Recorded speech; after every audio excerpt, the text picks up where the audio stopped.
¿Alguna vez has sentido que alguien solo te ha dado migajas de su atención, amor o compromiso?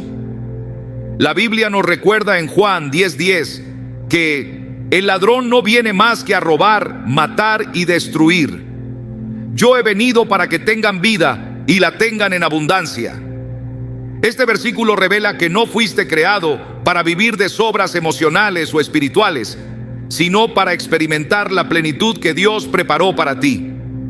Hoy veremos cómo, cuando las personas te limitan a migajas, el Señor abre nuevos caminos para llenarte de su provisión, restaurar tu valor y colocarte en el lugar que Él ha diseñado.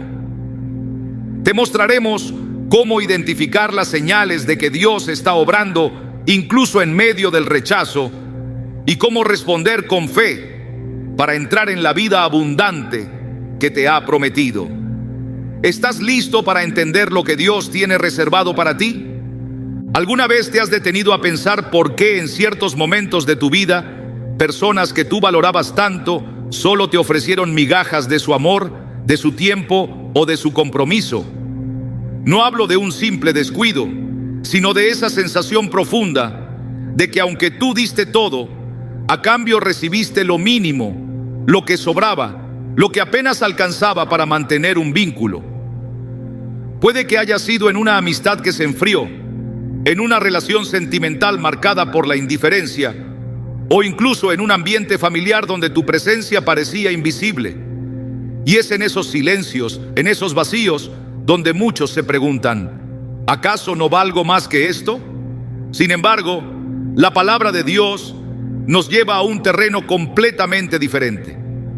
En Salmo 23:5 encontramos una promesa que rompe esa narrativa. Aderezas mesa delante de mí en presencia de mis enemigos. Unges mi cabeza con aceite, mi copa está rebosando. No es una imagen de escasez, sino de sobreabundancia. No es un rincón oscuro donde recoges migajas, sino un banquete preparado a la vista de aquellos que quizás pensaron que nunca llegarías a sentarte en un lugar de honor. Cuando comprendemos que el Dios que nos creó es el mismo que promete rebosar nuestra copa, entendemos que las migajas nunca fueron nuestro destino final.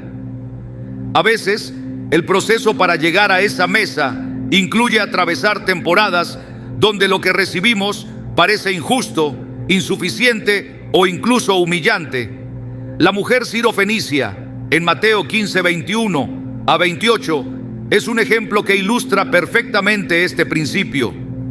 Ella acudió a Jesús rogando por la sanidad de su hija, y aunque en un primer momento recibió una respuesta que muchos habrían interpretado como rechazo, persistió con fe.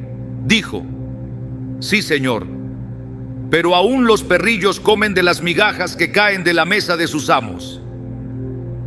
Esa fe provocó un milagro inmediato.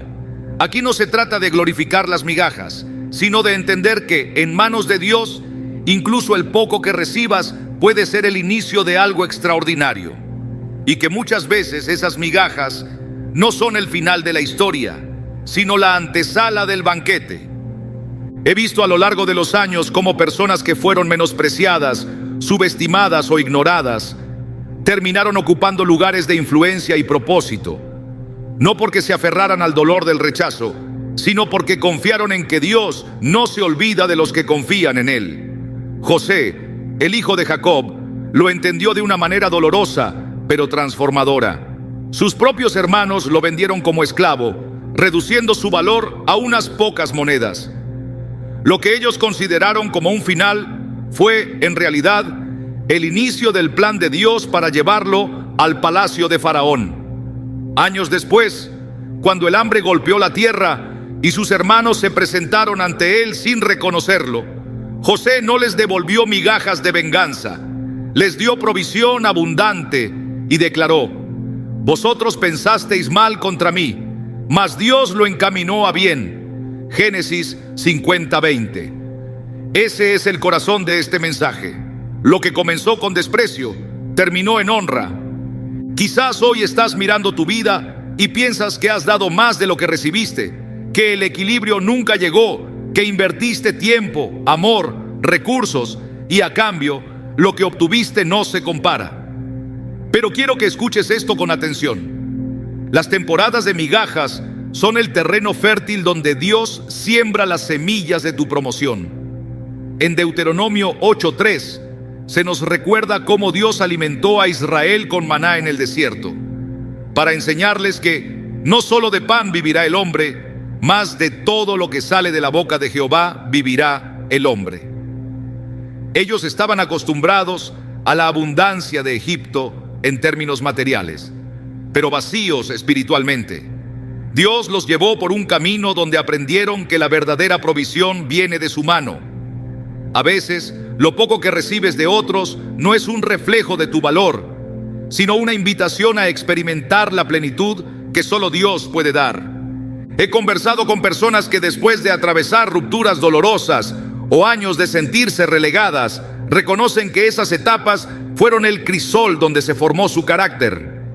Una mujer me compartió cómo, tras un matrimonio donde solo recibía desinterés y frialdad, decidió entregarle su corazón a Dios de una forma total. Lo que en ese momento parecía soledad se transformó en la temporada más fructífera de su vida. Completó estudios que había postergado. Inició un ministerio de ayuda a mujeres en situaciones similares y con el tiempo experimentó una restauración emocional que nunca creyó posible. Cuando me relataba su historia, sus palabras reflejaban una paz y una autoridad espiritual que solo se adquieren en el desierto. Ella entendió que las migajas de afecto que recibía no podían compararse con la plenitud que Dios tenía preparada para ella. El problema es que muchas veces nos aferramos a las migajas por miedo a quedarnos sin nada. Pensamos que es mejor un poco de atención que ninguna, un poco de reconocimiento que el anonimato total. Pero esa mentalidad es la que nos mantiene atados a relaciones, ambientes y patrones que no vienen de Dios. Jesús mismo nos enseñó que nadie pone vino nuevo en odres viejos porque se romperían. Marcos 2:22. De la misma manera, no puedes pretender recibir la abundancia que Dios quiere darte si todavía estás aferrado a lo poco que otros te dan para mantenerte cerca. En algún momento tendrás que dejar de recoger migajas y levantar la mirada hacia la mesa que tu Padre ya ha preparado. Es importante también comprender que no todas las migajas provienen de maldad o desprecio consciente. Hay personas que simplemente no pueden dar más porque no tienen más que dar. Y aquí es donde entra la madurez espiritual. No se trata de guardar rencor, sino de reconocer que la fuente de nuestra provisión no son las personas, sino Dios. En Filipenses 4:19, Pablo declara: mi Dios pues suplirá todo lo que os falta conforme a sus riquezas en gloria en Cristo Jesús. Esto no es una frase motivacional, es una declaración de fe basada en la naturaleza generosa de Dios. Cuando entiendes esto, dejas de medir tu valor por lo que otros te dan y comienzas a vivir con la expectativa de lo que Dios está a punto de derramar. Recuerdo a un joven que trabajó durante años en una empresa donde, a pesar de su esfuerzo y dedicación, apenas recibía reconocimiento. Su jefe le asignaba tareas pesadas y poco agradecidas, mientras otros, con menos experiencia, recibían las oportunidades de ascenso. Llegó un punto en el que sintió que sus talentos estaban desperdiciados y que su valor no era visto. Decidió orar pidiendo dirección y, contra todo pronóstico, renunció sin tener un empleo seguro. A los pocos meses, una empresa de mayor prestigio lo contrató en un puesto que superaba en todo sentido al anterior. Mejor salario, mejores condiciones y, sobre todo, un ambiente donde su esfuerzo era apreciado. Él entendió que Dios lo sacó de un lugar donde solo le daban migajas, para sentarlo en una mesa de oportunidades reales. La Biblia nos enseña que Dios es especialista en cambiar escenarios de escasez en testimonios de abundancia. El milagro de la multiplicación de los panes y los peces, Mateo 14, 13, 21, es un recordatorio de que en sus manos lo poco se convierte en mucho. Jesús tomó 5 panes y 2 peces, una cantidad que no alcanzaba para todos, y los multiplicó hasta que sobraron 12 canastas llenas. Aquí hay un principio poderoso. Lo que parece insuficiente en las manos equivocadas se desborda en las manos correctas. Y si tu vida está en las manos de Dios, no importa cuán escasa parezca tu temporada actual, la abundancia está en camino. Quiero que visualices esto. Las migajas que hoy te duelen no son la última palabra sobre ti. Son apenas la sombra del banquete que se está preparando. Dios no se ha olvidado de tus lágrimas, de tus oraciones silenciosas, de esos momentos donde miraste al cielo y preguntaste, ¿hasta cuándo? En Apocalipsis 21:4 se nos promete que Él enjugará toda lágrima de sus ojos, y ya no habrá muerte, ni habrá más llanto, ni clamor, ni dolor, porque las primeras cosas pasaron. Si esa es la meta eterna, ¿cuánto más hará Dios por ti en este tiempo para mostrarte que no naciste para vivir de sobras? La transición de las migajas al banquete no siempre es inmediata. Puede que pases por una etapa donde parece que nada cambia, donde incluso las migajas se reducen. Pero no confundas el silencio de Dios con su ausencia. Jesús durmió en la barca mientras los discípulos enfrentaban la tormenta, no porque no le importara, sino porque sabía que la tempestad no tendría la última palabra. En tu vida, lo mismo sucede.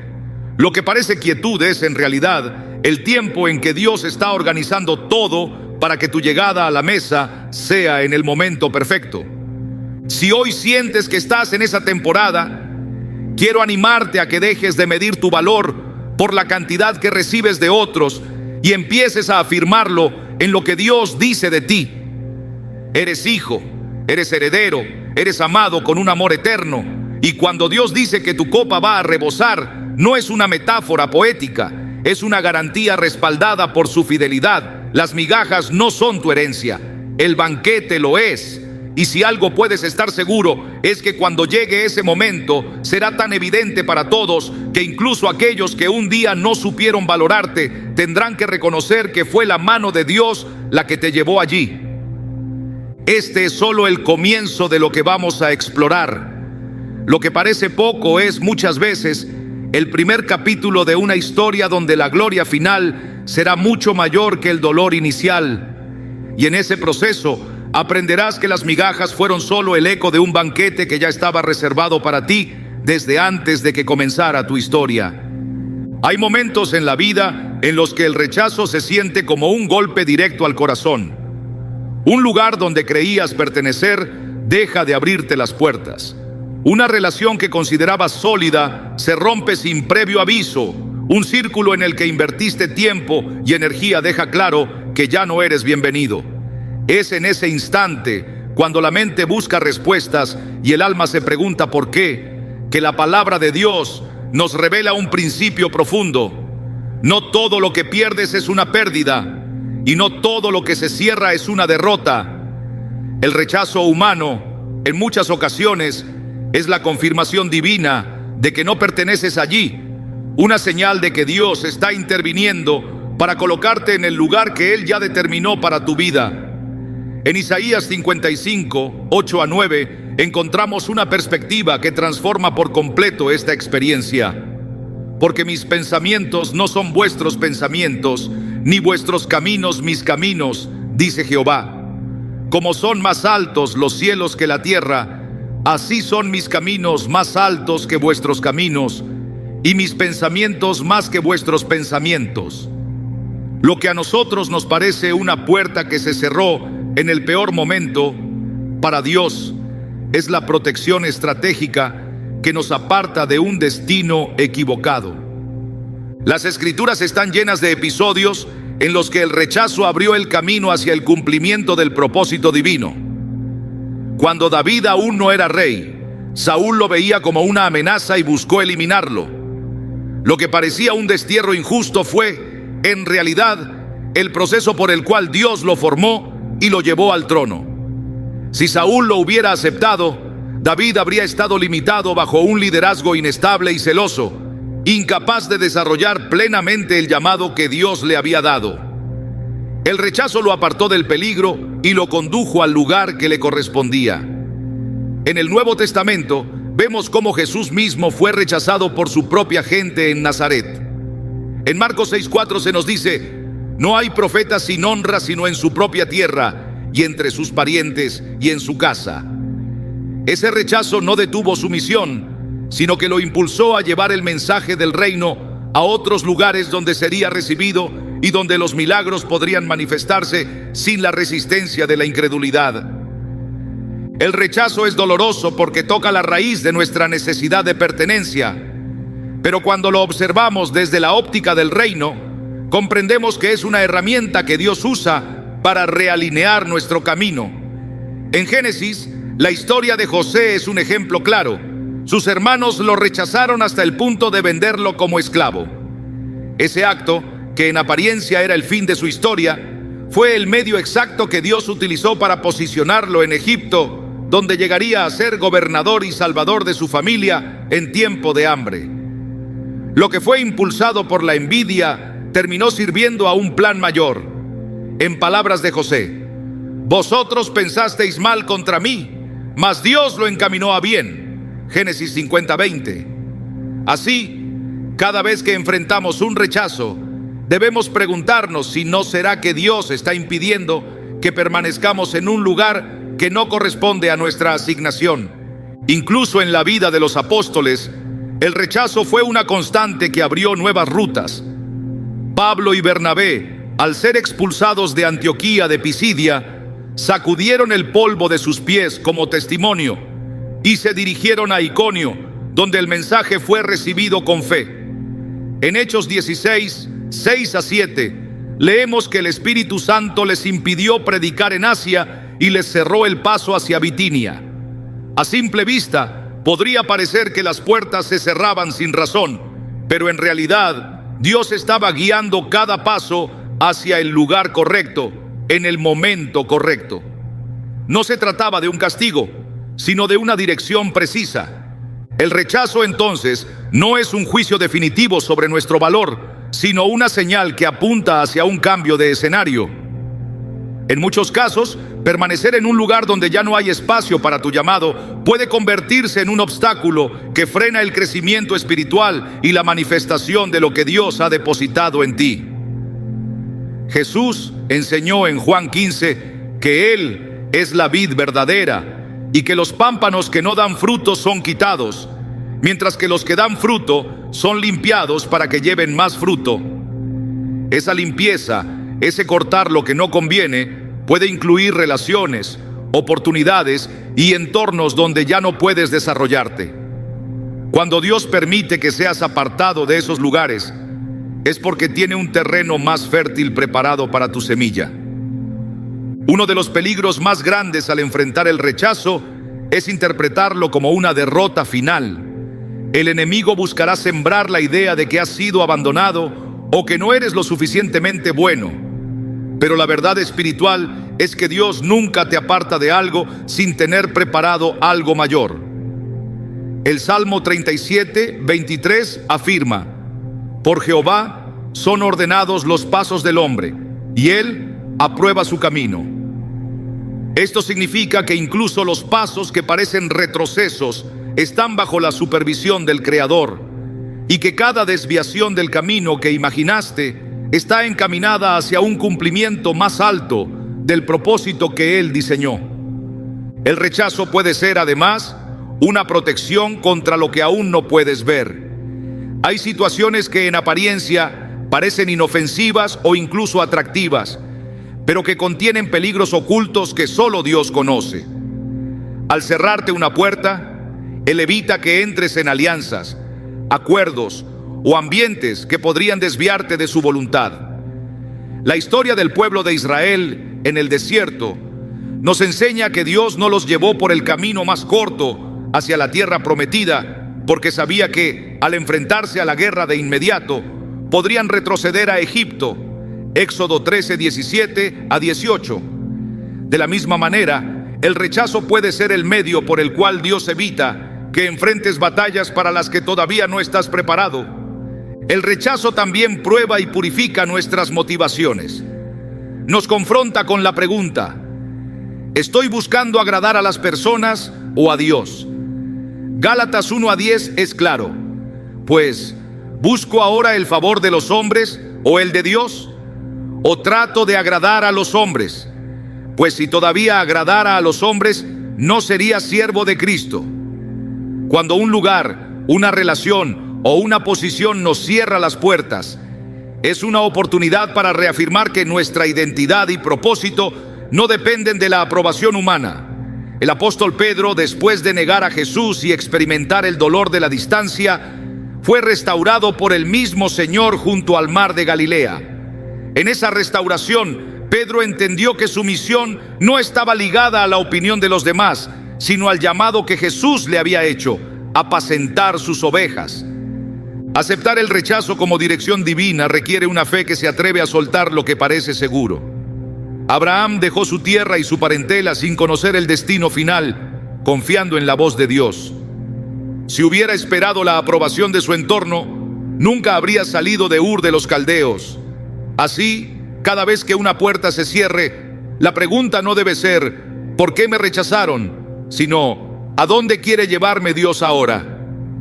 En Proverbios 3:5-6 se nos exhorta: fíate de Jehová de todo tu corazón y no te apoyes en tu propia prudencia. Reconócelo en todos tus caminos y Él enderezará tus veredas. La fe no se apoya en lo que ve, sino en la certeza de que aquel que comenzó la buena obra es fiel para completarla. El rechazo es también una oportunidad para que se manifieste el poder de la resurrección en nuestras vidas. Jesús fue rechazado, traicionado y crucificado, pero todo ello formaba parte del plan de redención. Si no hubiera sido entregado a sus enemigos, no habría habido cruz, y sin cruz no habría resurrección. El apóstol Pablo comprendió esta verdad al decir en Filipenses 3:10 que deseaba conocerle y el poder de su resurrección y la participación de sus padecimientos, llegando a ser semejante a él en su muerte. En otras palabras, hay aspectos de la gloria de Dios que solo se revelan después de haber pasado por el valle del rechazo. Cada vez que enfrentas una puerta cerrada o una exclusión, recuerda que no todo cierre es el final. A menudo es el principio de una nueva temporada diseñada para expandir tu fe y llevarte a niveles de propósito que no podrías alcanzar permaneciendo en el mismo lugar. En Apocalipsis 3:8 Jesús dice: he aquí, he puesto delante de ti una puerta abierta, la cual nadie puede cerrar, porque aunque tienes poca fuerza, has guardado mi palabra y no has negado mi nombre. La puerta que Él abre no depende de la aceptación de los hombres, ni puede ser cerrada por su rechazo. El rechazo no es una sentencia contra ti, sino una liberación a favor de tu destino. Cuando logres verlo desde esta perspectiva, dejarás de lamentar las puertas cerradas y empezarás a discernir la dirección de las nuevas que se están abriendo. Dios, que ve el final desde el principio, nunca permitirá que pierdas lo que es parte de tu propósito eterno. Y si algo se ha cerrado, es porque algo mejor está alineándose en el horizonte, listo para manifestarse en el tiempo señalado.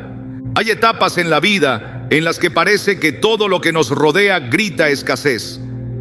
No solo hablo de lo material, sino de la sensación interna de estar limitado, de no tener suficiente claridad, fuerza o recursos para avanzar. En esos momentos, es fácil creer que nuestra historia se define por la carencia, pero en el plan de Dios, las temporadas de escasez no son para condenarnos a vivir en menos, sino para prepararnos para una dimensión mayor de propósito. El pueblo de Israel conoció esta realidad cuando, tras salir de Egipto, entró en el desierto. Allí aprendieron a depender no de la provisión predecible de los hombres, sino del sustento diario de Dios. Deuteronomio 8:2-3 relata que el Señor los guió 40 años en el desierto para afligirte, para probarte, para saber lo que había en tu corazón, si habías de guardar o no sus mandamientos. Y te afligió y te hizo tener hambre y te sustentó con maná, para hacerte saber que no solo de pan vivirá el hombre, mas de todo lo que sale de la boca de Jehová vivirá el hombre. La escasez fue el aula donde aprendieron que su verdadera fuente no estaba en lo visible, En el diseño de Dios, las etapas donde parece que falta algo son parte de un proceso de formación.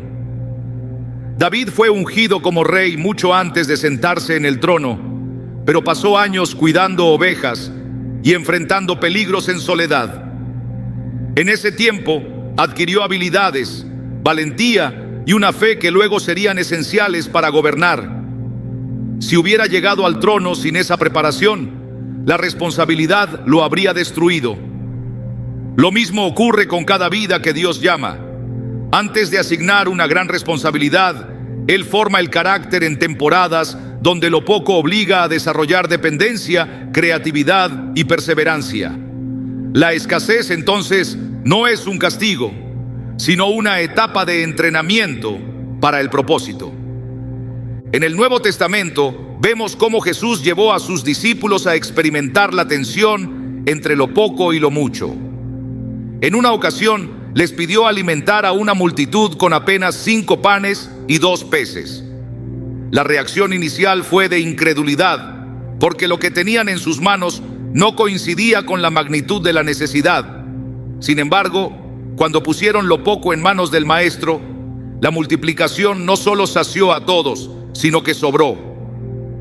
Este relato no solo es un milagro de provisión, sino una lección sobre la dinámica del reino. Dios no necesita abundancia inicial para llevarnos a cumplir el propósito, sino disposición para entregarle lo que tenemos, por pequeño que parezca. Lo que en manos humanas es insuficiente, en manos divinas se convierte en sobreabundante. Hay una dimensión espiritual en la escasez que pocos comprenden mientras la atraviesan. La falta de recursos visibles obliga a agudizar la visión espiritual. En tiempos de abundancia es fácil confiar en las estructuras y las provisiones constantes. En tiempos de carencia, la fe se convierte en el único recurso estable. Es en esa tensión donde la voz de Dios se escucha con mayor claridad, porque todas las demás opciones se han reducido. El profeta Elías, durante la sequía, fue enviado al arroyo de Querit, donde cuervos le llevaban alimento cada día. Cuando el arroyo se secó, Dios lo dirigió a Sarepta, donde una viuda con apenas un puñado de harina y un poco de aceite fue el instrumento de provisión. Cada paso de escasez y dependencia lo guiaba más cerca del cumplimiento de su misión. La provisión en pequeñas dosis sostenía su fe para encargos mayores. En la vida de Pablo, las temporadas de limitación fueron también oportunidades para ver el poder de Dios manifestado. En Filipenses 4:12-13 declara: sé vivir humildemente y sé tener abundancia. En todo y por todo estoy enseñado, así para estar saciado como para tener hambre, así para tener abundancia como para padecer necesidad. Todo lo puedo en Cristo que me fortalece. Su capacidad para cumplir su propósito no dependía de la constancia de los recursos, sino de la fortaleza que recibía de Cristo en cualquier circunstancia. Esto es esencial para comprender que el propósito no se detiene cuando hay poco. A veces se afianza precisamente allí. En ocasiones, la escasez revela lo que debe ser transformado en nuestro interior antes de que podamos manejarlo mucho. El oro se purifica en el fuego y el carácter se forma en la necesidad. Dios no envía la carencia para destruirnos, sino para remover de nosotros la autosuficiencia, el orgullo y la dependencia excesiva de las circunstancias. En la parábola de los talentos, Jesús enseñó que la fidelidad en lo poco es el requisito para ser puesto sobre mucho. No es la cantidad inicial lo que define el avance, sino la manera en que administramos lo que se nos ha confiado. Cada vez que usamos bien lo que tenemos, por pequeño que sea, estamos avanzando hacia el cumplimiento del propósito. En el libro de Ruth, la protagonista experimentó pérdida y necesidad al quedar viuda en tierra extranjera. Sin embargo, en ese contexto de escasez, tomó decisiones que la alinearon con el plan de Dios. Permanecer fiel a su suegra y buscar provisión en los campos de Booz. Lo que comenzó como un acto de supervivencia se convirtió en la puerta hacia una redención completa, integrándola en la genealogía de David y por ende en la línea mesiánica. La etapa de escasez fue el terreno donde se plantó la semilla de su destino. Así sucede también en nuestra vida. Lo que parece un esfuerzo mínimo para subsistir puede ser en realidad el paso inicial hacia la plenitud del propósito. La escasez no siempre se limita a lo material. Puede manifestarse como falta de oportunidades, ausencia de apoyo o un periodo donde las puertas parecen cerradas. En esos momentos, el peligro es interpretar la falta como un abandono de Dios, cuando en realidad puede ser una estrategia para enseñarnos a ver más allá de lo evidente. Isaías 41, 17 a 18 ofrece una promesa poderosa. Los afligidos y menesterosos buscan las aguas y no las hay. Su lengua está reseca de sed. Yo Jehová los oiré. Yo, el Dios de Israel, no los desampararé. En las alturas abriré ríos y fuentes en medio de los valles. Abriré en el desierto estanques de aguas y manantiales de aguas en la tierra seca. Este pasaje muestra que incluso en el punto más bajo, Dios puede hacer brotar recursos que no estaban visibles antes. Quien entiende el propósito detrás de la escasez deja de verla como un obstáculo y la percibe como una etapa de entrenamiento. En 1 Reyes 17, la viuda de Sarepta tuvo que creer la palabra del profeta Elías y preparar primero para él un pan antes de asegurarse de su propia provisión. En ese acto de obediencia en medio de la falta, la promesa de que la harina de la tinaja no escaseará, ni el aceite de la vasija disminuirá, se cumplió hasta que terminó la sequía. Obedecer en la escasez es una declaración de confianza en que Dios es capaz de sostenernos y multiplicar lo que tenemos. Así, lo poco se convierte en un testimonio de su fidelidad. El proceso de pasar de la escasez al propósito también implica un cambio de mentalidad. Mientras se viva enfocado únicamente en la falta, será difícil reconocer las oportunidades ocultas que Dios está poniendo delante. El apóstol Pedro, al pasar toda la noche pescando sin obtener nada, recibió de Jesús la instrucción de echar las redes otra vez. La obediencia transformó la frustración en abundancia, tanto que las redes se rompían por la cantidad de peces. Ese milagro no solo cambió su jornada laboral, sino que fue el inicio de un llamado mayor: ser pescador de hombres. La escasez fue el preludio del encuentro que definiría el resto de su vida.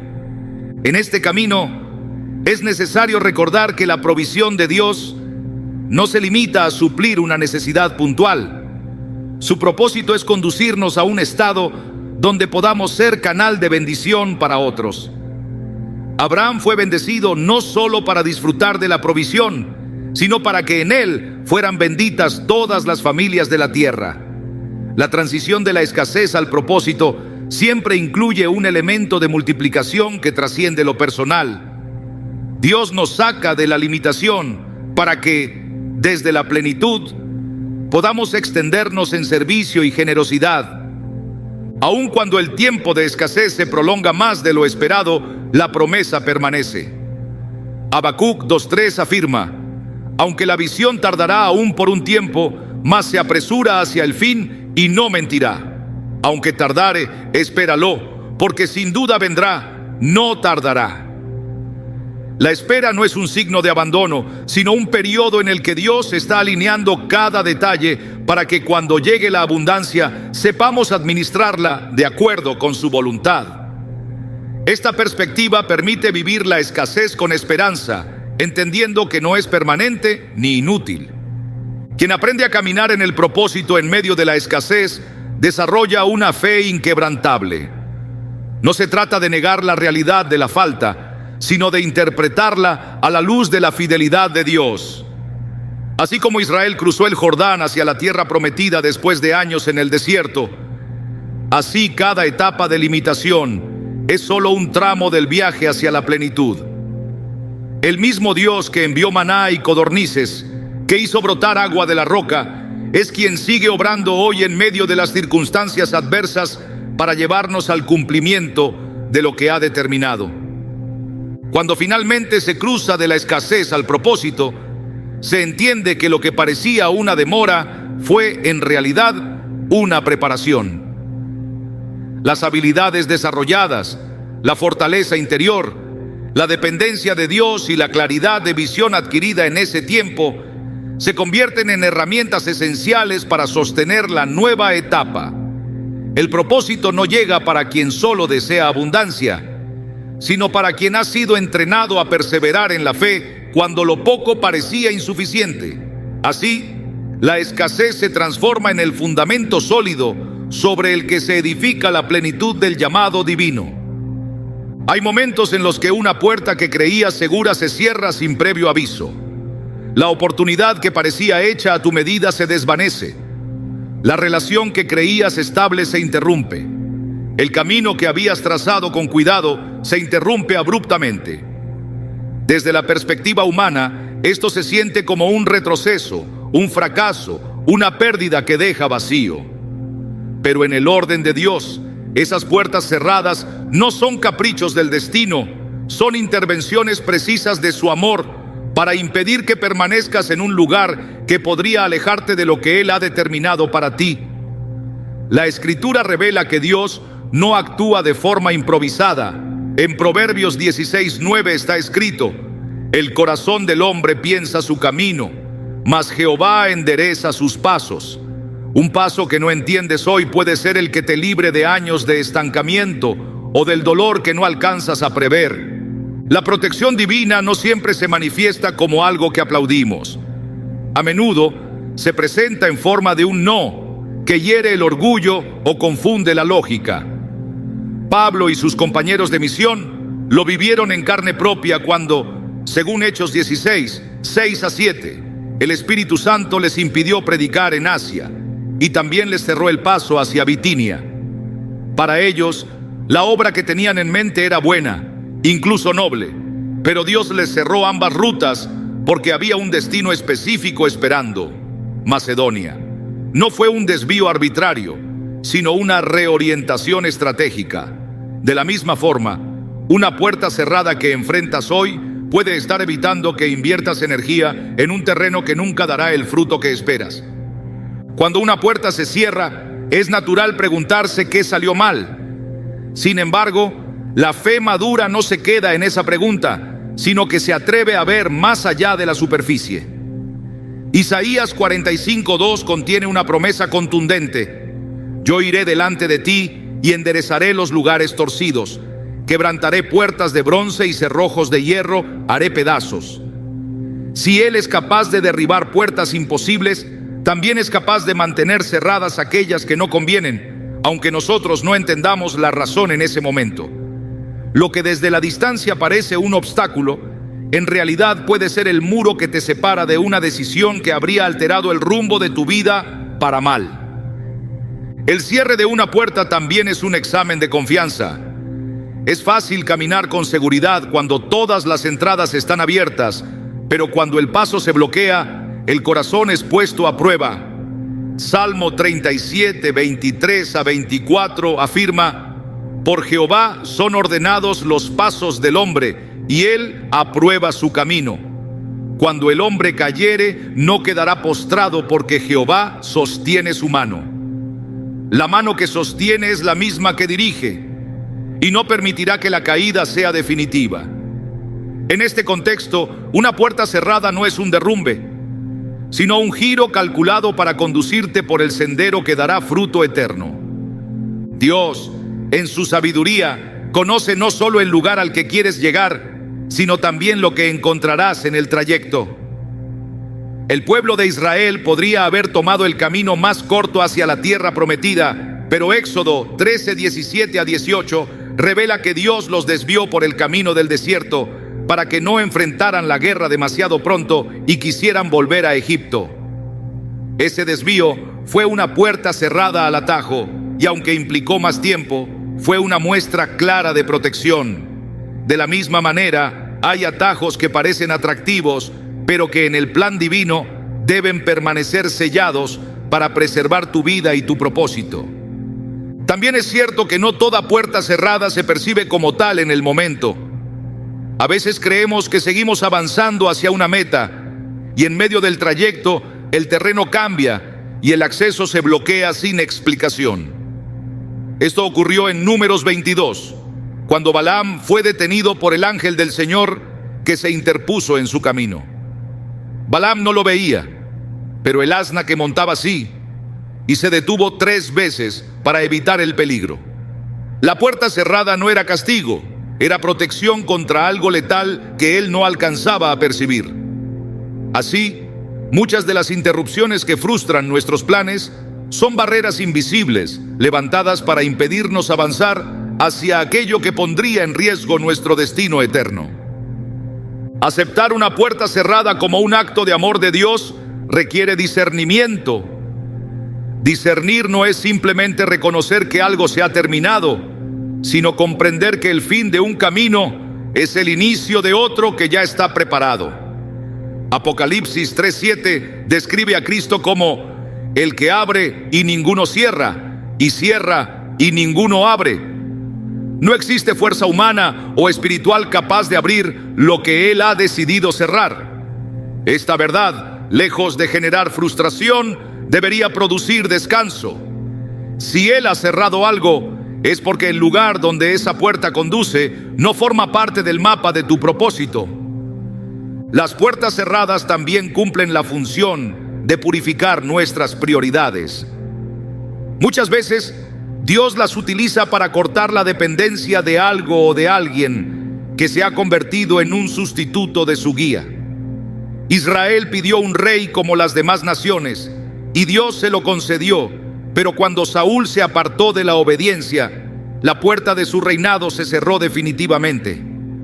Ese cierre abrió la ruta para que David, un hombre conforme al corazón de Dios, tomara el lugar que había sido preparado para él. Lo que parece una pérdida de estabilidad es, en ocasiones, la remoción necesaria para que lo genuino ocupe el lugar que lo falso estaba reteniendo. Cuando una puerta se cierra y el silencio parece prolongarse, la tentación es intentar abrirla por nuestra cuenta. Sin embargo, en 1 Samuel 13, Saúl ofrece el sacrificio que solo Samuel debía presentar porque no quiso esperar, y esa impaciencia le costó el reino. Forzar una puerta que Dios ha cerrado puede llevar a consecuencias irreversibles. Esperar en su tiempo es una muestra de fe que reconoce que la apertura oportuna no depende de nuestra habilidad, sino de su voluntad perfecta. En el proceso, es común que el corazón experimente una mezcla de alivio y desconcierto. Alivio porque algo en lo profundo reconoce que la puerta cerrada trae paz, y desconcierto porque la mente todavía busca entender lo que Dios no ha revelado. Filipenses 4:7 habla de la paz de Dios que sobrepasa todo entendimiento y que guarda corazones y pensamientos en Cristo Jesús. Esa paz es una confirmación de que, aunque la explicación no haya llegado, la decisión divina ha sido para bien. Cada puerta cerrada tiene un propósito mayor que el simple acto de impedir el paso. Puede ser una invitación a redirigir tus fuerzas hacia un terreno fértil que antes no habías considerado. Puede ser la señal de que la temporada en la que estabas ya ha cumplido su función y es tiempo de avanzar. Puede ser el acto final de un capítulo para que el siguiente se abra sin interferencias. En cualquier caso, la cerradura está bajo el control de aquel que ve el final desde el principio. Por eso, el cierre de una puerta no debería verse como una señal de que algo ha terminado sin más, sino como un llamado a buscar con mayor intensidad el nuevo camino que se abre. Jeremías 29:11 sigue recordando: porque yo sé los pensamientos que tengo acerca de vosotros, dice Jehová, pensamientos de paz y no de mal, para daros el fin que esperáis. Si su pensamiento hacia ti es de paz y no de mal, cada puerta cerrada es coherente con ese plan. En este sentido, la verdadera pregunta no es por qué se cerró la puerta, sino hacia dónde quiere llevarte Dios ahora. El mismo Señor que dijo a Abraham que dejara su tierra y su parentela sin darle un destino exacto, es el que sigue guiando hoy a quienes confían en su dirección. Cada paso que se da en obediencia a su voz abre acceso a oportunidades que jamás podrían haberse alcanzado permaneciendo en la comodidad de lo conocido.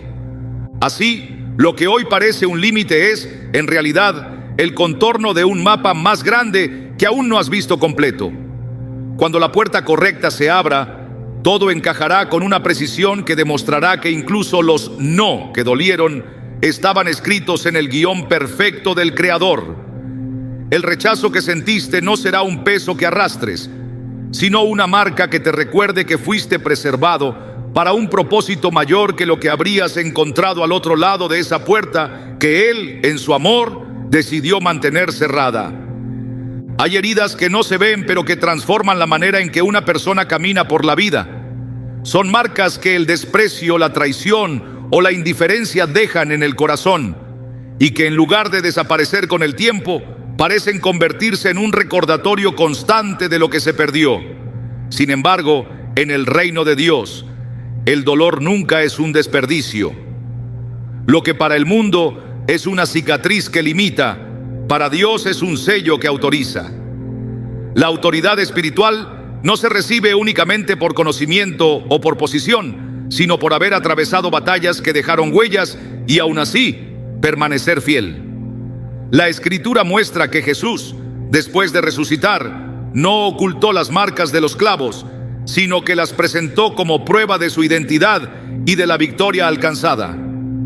En Juan 20:27 dijo a Tomás: «Pon aquí tu dedo y mira mis manos, y acerca tu mano y métela en mi costado, y no seas incrédulo, sino creyente». Las marcas no eran señal de derrota, sino evidencia del cumplimiento del propósito.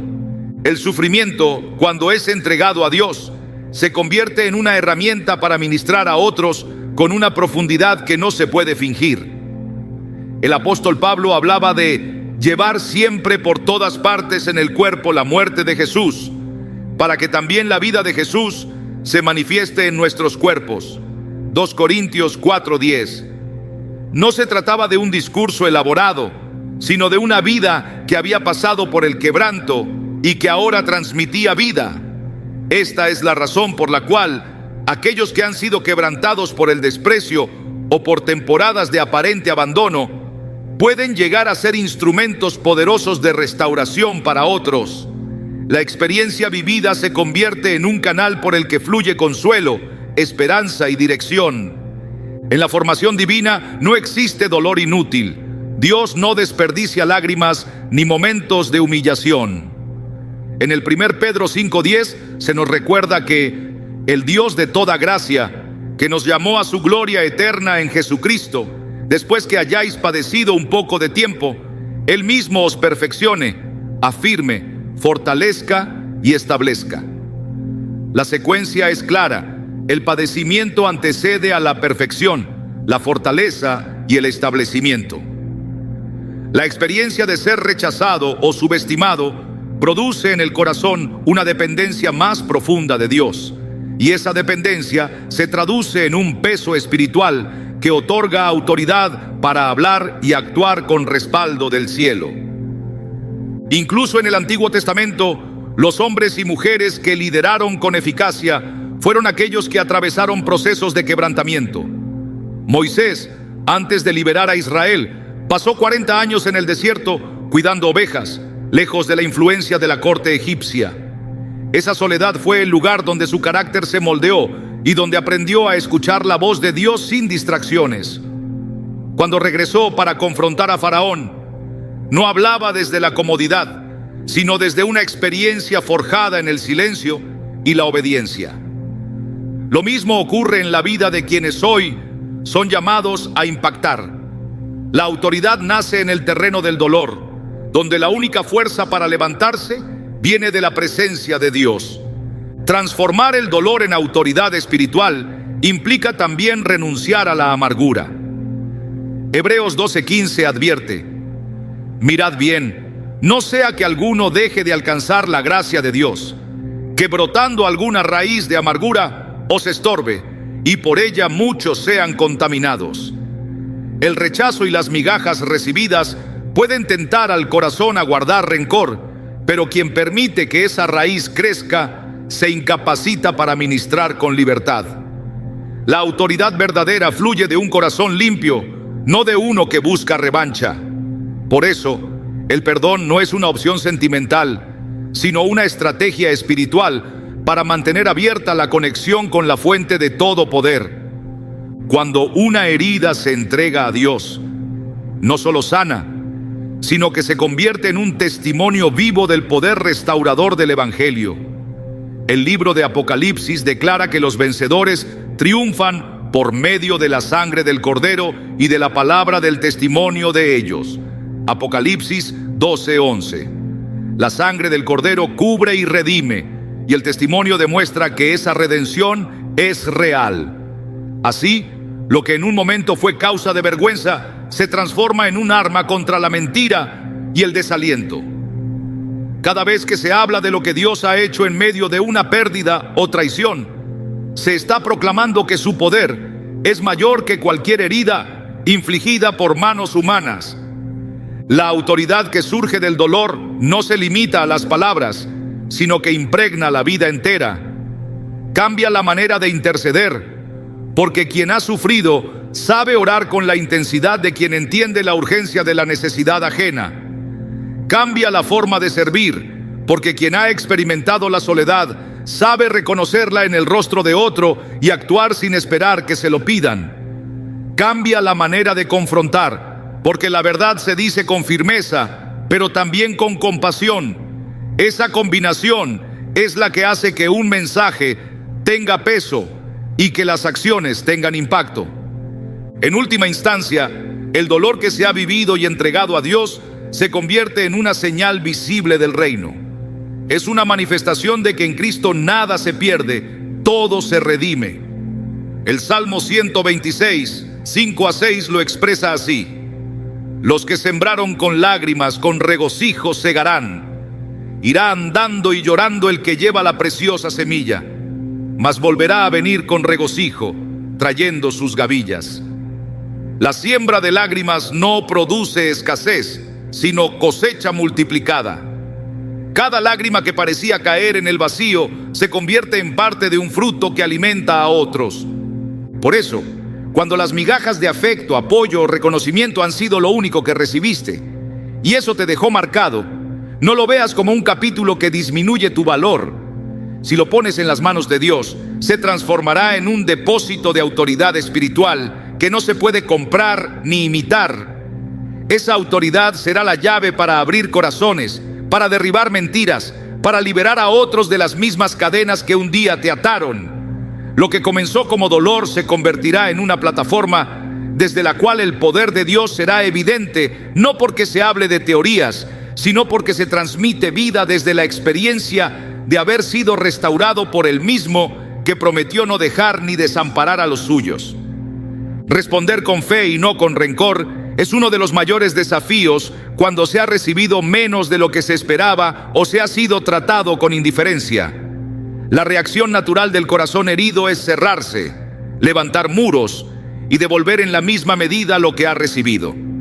Sin embargo, el llamado de Dios es distinto: resistir la tentación de la venganza y mantener los ojos puestos en Él, confiando en que su justicia es perfecta. Romanos 12:19 lo establece con claridad: no os venguéis vosotros mismos, amados míos, sino dejad lugar a la ira de Dios, porque escrito está: mía es la venganza, yo pagaré, dice el Señor. La fe no ignora la ofensa, pero decide no permitir que ella determine el curso de la vida. Jesús es el ejemplo supremo de esta respuesta. En la cruz, después de haber sido traicionado, abandonado y golpeado injustamente, pronunció palabras que rompen la lógica humana: Padre, perdónalos, porque no saben lo que hacen. Lucas 23:34. No fue una declaración de debilidad, sino de autoridad. El que podía clamar por legiones de ángeles, eligió en su lugar interceder por quienes lo crucificaban. Esta es la esencia de responder con fe: actuar movido por la confianza en el plan eterno de Dios, no por la herida del momento. En la historia de Esteban, el primer mártir cristiano, se repite este patrón. mientras era apedreado, levantó la mirada y vio la gloria de Dios, y sus últimas palabras fueron un ruego para que sus verdugos no fueran culpados por lo que hacían. Hechos 7:60. La fe le permitió ver más allá de la injusticia inmediata y anclarse en la certeza de que su vida estaba segura en las manos de Dios. El rencor habría apagado su luz en el instante más crucial, pero la fe lo mantuvo firme hasta el final, convirtiendo su muerte en una semilla que inspiró a toda la iglesia naciente. Responder con fe no significa permanecer pasivo ante el mal, sino entregar la causa al justo juez y actuar bajo su dirección. En el 1 Pedro 2:23 se describe cómo Cristo, cuando le maldecían, no respondía con maldición; cuando padecía, no amenazaba, sino encomendaba la causa al que juzga justamente. Este es el punto de inflexión: dejar de depender de la justicia propia y confiar en la justicia divina. Quien se aferra al rencor se convierte en prisionero de aquello que le hirió. Quien elige la fe camina libre hacia el cumplimiento de su propósito. El rencor contamina y distorsiona la visión espiritual. Hebreos 12:14-15 advierte sobre la raíz de amargura que, al brotar, no solo afecta al individuo, sino que por ella muchos sean contaminados. Por eso, la fe debe ser cultivada como un escudo que apaga los dardos encendidos del enemigo. Efesios 6:16. El adversario busca que la herida se convierta en una fortaleza de resentimiento, pero la fe, al apoyarse en las promesas de Dios, impide que esa construcción se levante. La respuesta de fe también se manifiesta en la capacidad de bendecir a quienes han sido causa de dolor. Jesús enseñó en Mateo 5:44: amad a vuestros enemigos, bendecid a los que os maldicen, haced bien a los que os aborrecen, y orad por los que os ultrajan y os persiguen. Este mandato no es una carga imposible, sino una estrategia del reino para romper el ciclo del mal. Cuando se ora y se bendice a quienes han dado migajas, se corta el poder que sus acciones podrían tener sobre el corazón, y se abre la puerta para que la paz de Dios gobierne la vida. Mantener la fe en medio de la injusticia requiere recordar que el valor personal no depende de la opinión de los demás, ni de lo que ellos decidan dar o retener. En Isaías 49:16, Dios afirma: he aquí que en las palmas de las manos te tengo esculpida, delante de mí están siempre tus muros. Esta imagen poderosa muestra que la identidad y el destino están seguros en Él, sin que ninguna acción humana pueda borrarlos.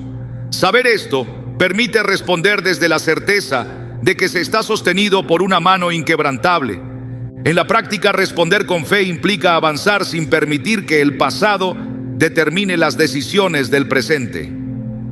El apóstol Pablo lo expresó en Filipenses 3:13-14: olvidando ciertamente lo que queda atrás y extendiéndome a lo que está delante, prosigo a la meta, al premio del supremo llamamiento de Dios en Cristo Jesús. Olvidar no significa negar lo ocurrido, sino soltar el peso para correr sin cadenas. El rencor es una carga que agota, mientras que la fe renueva las fuerzas como las del águila para seguir adelante. Cuando el corazón se mantiene libre de rencor, el terreno está preparado para recibir lo nuevo que Dios quiere entregar. Marcos 11:25-26 enseña que al orar, si se tiene algo contra alguien, es necesario perdonar para que el Padre también perdone. El perdón y la fe están íntimamente ligados. Uno abre el camino para que el otro fluya. Si se retiene el rencor, la oración pierde poder. Si se elige la fe, el cielo responde. Responder con fe, entonces, es un acto de confianza y obediencia que reconoce que Dios es soberano y que ninguna injusticia queda fuera de su mirada. Es entender que las migajas recibidas no son el final de la historia, sino un capítulo que puede ser transformado en testimonio. Es elegir caminar con un corazón limpio, preparado para ver cómo el Señor vindica y cumple cada promesa. Al final, la verdadera victoria no es que la persona que dio poco cambie, sino que el corazón permanezca firme en Dios, sin dejarse arrastrar por el veneno del rencor, como declara el Salmo 37, versículos 5 a 6. Encomienda a Jehová tu camino y confía en Él, y Él hará. Exhibirá tu justicia como la luz y tu derecho como el mediodía. La fe mantiene la mirada en esa luz, aun cuando la oscuridad parece densa, y espera con certeza el momento en que la justicia de Dios brillará sin sombra alguna. En la vida, las migajas que otros dejaron en tus manos no son la medida de lo que Dios tiene preparado para ti. Lo que para ellos fue desprecio o indiferencia, para el cielo puede ser el punto exacto de partida hacia una plenitud que no depende de ningún corazón humano. El hecho de que alguien limitara lo que te daba no significa que tu historia se reduzca a esa limitación. La provisión, el amor, el valor y la honra que te corresponden vienen de la fuente inagotable, y esa fuente no se agota por la mezquindad de nadie. Cuando Dios decide levantar a una persona, no necesita la aprobación de quienes antes la ignoraron. Él abre caminos en lugares donde antes solo había desierto y hace brotar vida en espacios que parecían estériles. No se trata de superar a quien te menospreció, sino de caminar tan alineado con su propósito que la comparación pierda sentido. Isaías 60:1 declara: levántate, resplandece, porque ha venido tu luz y la gloria de Jehová ha nacido sobre ti. Esa luz no es un reflejo prestado, sino una manifestación directa de la presencia de Dios sobre tu vida. El Señor no permitirá que lo que fue sembrado en ti se pierda por falta de cuidado humano. Él mismo es tu guardador y tu sustentador, y en su tiempo multiplicará lo que parecía pequeño hasta que se convierta en una cosecha abundante. No mires hacia atrás con nostalgia por lo que no te dieron. Mira hacia adelante con expectativa por lo que Él está a punto de poner en tus manos. Cada paso que des desde ahora será afirmado por su palabra, y cada puerta que se abra tendrá la marca de su voluntad. Las migajas pueden haberte recordado lo poco que otros creyeron que valías, pero el banquete que Dios ha preparado para ti será la respuesta silenciosa que ninguna explicación humana podrá igualar. No es venganza, es vindicación. No es revancha, es cumplimiento. La historia no termina en lo que recibiste de manos limitadas, sino en lo que recibirás de un Dios ilimitado. Y cuando llegue ese momento, comprenderás que todo el tiempo de espera y toda aparente escasez fueron el terreno donde germinó la gloria que ahora resplandece en ti.